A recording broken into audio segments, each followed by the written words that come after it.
Linda McMahon is the chair of the board for America First Policy Institute. Now, previously, she served in President Trump's cabinet as administrator of the Small Business Administration.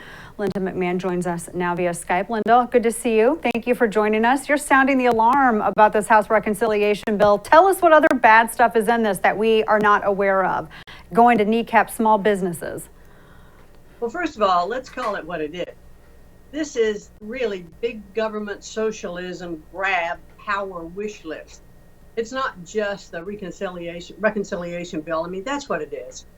President Biden campaigned on the fact that he wanted to transform America. Well, that's exactly what he wants to do.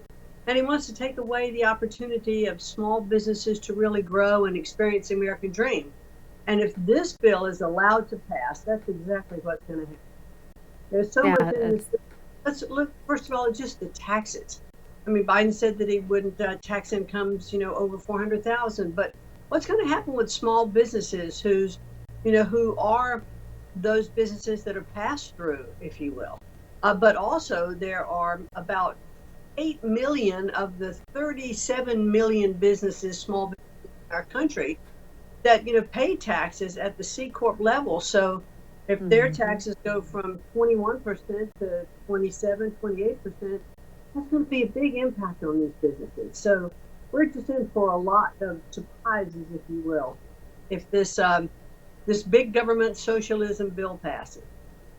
I'm ever more grateful for people like Joe Manchin and Kristen Sinema. And I may not agree with them on every issue, but boy, am I glad that they're listening to their constituencies. And it's interesting too, because Manchin, coming from West Virginia, people forget that was a state that went for Trump by double digits. And I think it's hysterical that they think Manchin's going to turn tail and support this, this socialist plan coming from Democrats on this.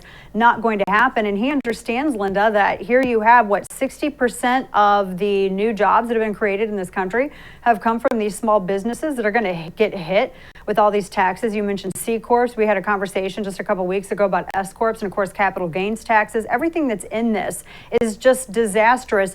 And we were just coming out of this lockdown as well and doing so incredibly well because of the policies from the previous administration that Biden seemingly is reversing now. What is this going to do to any kind of recovery, real recovery? Well, surely it's going to reverse the recovery. We have such a healthy economy right now coming out of COVID because of the policies that were put in under the administration. Those policies which created, the best jobs for women and for Hispanics and for African Americans. We saw taxes decrease, regulations decreased. So our economy was thriving, and then COVID hit.